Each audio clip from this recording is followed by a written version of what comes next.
conversa hoje em 9 minutos é com o diretor da Federação de Automobilismo do Espírito Santo, Wanderson Paris. Wanderson, é interessante falar de automobilismo porque a gente teve uma fase boa, a fase... Valeu até aquela expressão da Mônaco brasileira, né, quando Vitória sediou Fórmula Chevrolet, Fórmula Ford, Fórmula Renault, e depois, pelo que eu, à distância, achei que fosse uma certa reação provinciana de alguns setores da cidade, nós perdemos aquilo. É verdade. O automobilismo não é uma paixão minha, não é uma paixão sua, né, Eustáquio? É uma paixão do brasileiro e, sobretudo, do povo capixaba. E a Mônaco brasileiro, como era apelidado na época pelos narradores e até mesmo pelos pilotos que adoravam competir aqui na Ilha de Vitória, nós tivemos pegas maravilhosas de diversas categorias, como você citou, a Fórmula Ford, a Fórmula Chevrolet e, por último, a gente teve a Renault com parceria com a Clio, né, a Copa Clio. Isso. E, infelizmente, nós tivemos aí um tempo distante disso e esperamos, pleiteando junto à Prefeitura, a CBA, a Confederação Brasileira de Automobilismo, tem o interesse de fazer um evento como esse aqui novamente, que é um circuito de rua, é um circuito que demanda um nível de segurança maior, uma complexidade maior no que diz respeito à programação do evento, mas é um circuito apaixonante. Apaixonante porque as câmeras, a gente assistia pela televisão, as câmeras normalmente derivavam, né? Então saía do circuito, pegava todo o cenário do entorno. Pô, nunca teve a maneira de vender melhor Vitória para o Brasil do que através daquelas fórmulas. E eu sou um capixaba apaixonado pelo Espírito Santo, né? E aquela enseada ali é uma enseada maravilhosa. É linda. Então, quer dizer, a gente mostrava isso aí para o Brasil e até mesmo para o mundo, né? E, infelizmente, a gente está um pouco Agora, afastado. você falou a respeito da paixão brasileira pelo automobilismo, né? Uma coisa que se inaugurou principalmente a partir do Emerson no início dos anos 70. Agora, ela fica mais forte quando tem um brasileiro bom na Fórmula 1, né? Bem na Fórmula 1, né? É verdade. Né? Mas eu gosto muito do Felipe Massa, gosto muito do Rubens Barrichello, acredito muito, acho que é muito particularidade, né? Uhum. Mas eu vejo como o Rubens Barrichello um dos pilotos mais fantásticos, respeitado inclusive pelo seu arquirrival Schumacher, porque o Schumacher, na verdade, muitas vezes tinha a preparação do Rubens Barrichello para o seu kart. Não, mas você é do ramo, você, inclusive, você tem elementos de avaliação de um piloto que nós, digamos, os mortais comuns, o pessoal que não é do ramo, não tem. Para nós, tudo parou no dia 1º de maio de 94.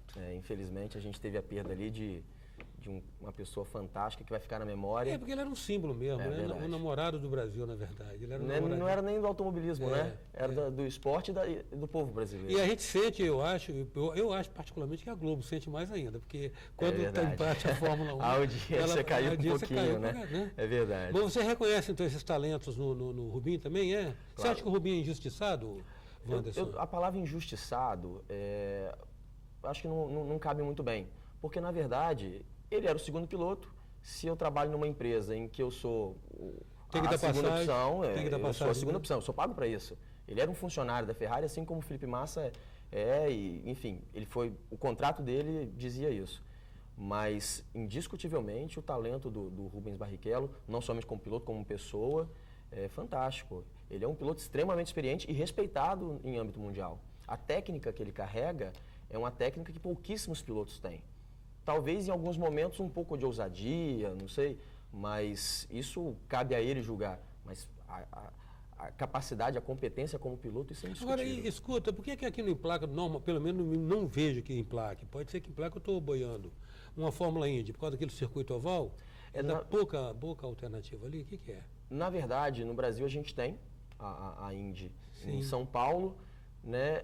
Mas ao longo da história, a Indy foi basicamente circuitos ovais e poucos circuitos não ovais nos Estados Unidos. Sim.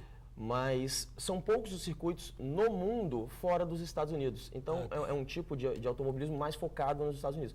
Mas agora a gente tem essa abertura aí para São Paulo e provavelmente vai vingar. Mas vamos baixar um pouco a bola aqui para saber como é que nós estamos aqui em termos de circuito, de autódromo, de pilotos. Como é que nós estamos? Olha, Eustáquio, eu fico muito triste. Eu tenho hoje 21 anos que eu trabalho em automobilismo junto com a comissão esportiva, organizando, supervisionando os eventos de automobilismo. Passei aí vendo pegas maravilhosos na década de 90, Anailson Rui Liliu, Flávio Matias, Celso Moraes, Betinho Sartório, o Geraldo Bacher, o Bata, né, que infelizmente não está mais entre nós, nos deixou, e que deixou um legado e um sonho, que era a construção de um autódromo aqui. Então a gente passou por um histórico fantástico, até mesmo acompanhado por essas modalidades aí de Renault, Ford, e a gente imaginava que as coisas poderiam crescer e infelizmente as coisas elas se apagaram um pouco ao longo do tempo e a gente volta agora com bastante força, né? A federação ela ficou desfiliada junto à Confederação Brasileira de Automobilismo durante algum tempo, né? E agora, em 2009, ela volta à sua atividade com a homologação, a permissão total da Confederação Brasileira, com a presidência do seu Clayton.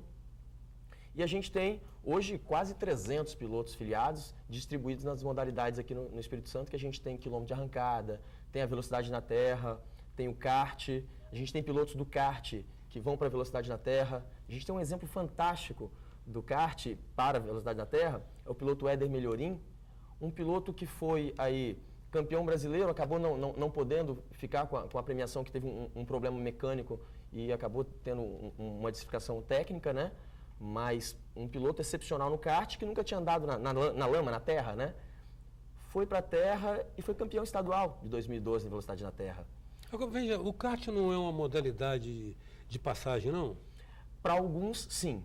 Outros pilotos iniciam no kart e vão no kart até o final da sua carreira. Mas a gente tem o exemplo do próprio Rubens Barrichello, que começou no kartismo, o Felipe Massa, que começou no kartismo, hoje faz uma etapa, uma competição anual, que é a Prova das Estrelas, né, que a gente acompanha aí anualmente, e que ele é apaixonado pelo kart, mas para alguns a passagem é o início do Fórmula ali dentro de um cockpit, aquele kartzinho, mas para outros eles seguem como carreira. Wanderson Paris, diretor da Federação de Automobilismo do Espírito Santo, está hoje em 9 minutos. A gente volta já.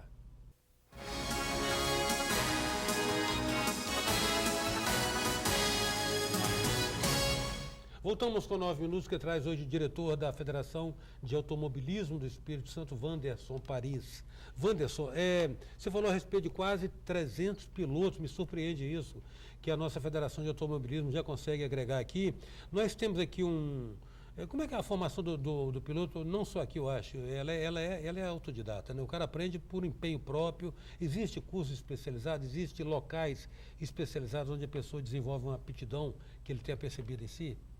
Eustáquio, a gente tem em alguns lugares alguns cursos de pilotagem, não pelas federações, né? Existem sim alguns pilotos, ex-pilotos, que dão cursos de pilotagem, mas em sua grande maioria, por incrível que pareça, os pilotos que nós temos aqui no Espírito Santo, e até mesmo em nível nacional, eles não passaram por escolinhas de kart ou algo assim, que não seja importante, né? Que a escolinha de kart, assim como a escolinha do futebol, do vôlei, ela acaba descobrindo talentos maravilhosos que às vezes estavam escondidos. Mas a gente tem grandes nomes que, como você disse, é autodidata. Eles foram lá, começaram numa categoria menor, tiraram carteira, tem que ter uma carteira de piloto, né? Você vai se filiar a uma federação, você vai passar de categoria em categoria. Às vezes as pessoas acham assim, eu sou um ótimo piloto, eu sei pilotar muito bem, então posso ser um piloto de Fórmula 1. Não pode. Você tem que passar de categoria em categoria, é uma evolução, até você chegar numa determinada categoria mais evoluída. E nós temos aqui já instalado uma cultura de patrocínio? Gente que bota dinheiro nisso? Infelizmente não. São pouquíssimas as empresas. Acho que isso é um problema brasileiro, né?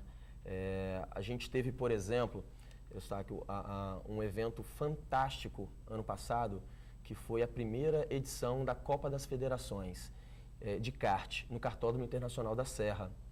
E nesse evento, nós tivemos aqui os melhores pilotos de kart do país, assim como nós vamos ter esse ano o Campeonato Brasileiro de kart. Vamos trazer uma fase do Campeonato Brasileiro de kart para cá, já certo, já consta no calendário da Confederação Brasileira. E um dos grandes problemas que a federação tem é justamente na hora de conseguir patrocínio. Essa é uma parte muito difícil. A gente teve ali a Copa das Federações, a Federação de Automobilismo do Estado do Espírito Santo, em conjunto com a CEPAC, a Associação de Pais e Pilotos de Kart, que fizeram praticamente com pouquíssimos patrocínios e colocando dinheiro do bolso. A federação colocou dinheiro do bolso, a CEPAC colocou dinheiro do bolso, porque realmente essa parte de patrocínio foi... E tem algumas marcas que é inevitável a associação delas com a atividade, né? É verdade. Né? Agora, vem cá, e nós temos bons preparadores de motores aqui? Tem ninguém que ouve o barulho do motor aqui, os caras tem, né? Tem. E sabe da regulagem de velocidade? Tem, sim. Dentro da velocidade na Terra, hoje nós temos 2 preparadores de velocidade na Terra. Claro que eu não posso deixar de falar de outros menores, né? Mas a gente tem... Cita os caras, dá. Pode citar? Vai ficar super feliz quando eu falar o nome dele, então, rapaz. O Gordo, ele é fantástico. Prepara... A maior parte dos carros de velocidade na Terra é o Gordo que prepara. O Liliu, que é piloto e prepara carros de alguns pilotos também. E no kart a gente tem uma gama de preparadores. Né? Ali dentro do kartódromo nós temos vários preparadores. O piloto às vezes ajuda muito também o preparador, né? É exatamente um dos pontos que eu admiro o Rubens Barrichello. Muitas vezes, para alguns ele pecava na pista, para outros não, mas a preparação de carro dele é fantástica. Como eu disse, muitas vezes ele preparou o kart para o próprio Schumacher. Sim, sim. Eu falei kart 2 vezes, você reparou, né? Mas eu já corri de kart. Agora, o Wanderson, o que a gente precisa para retomar essa maravilhosa marca de Mônaco Capixaba? A Mônaco Capixaba é um sonho da federação.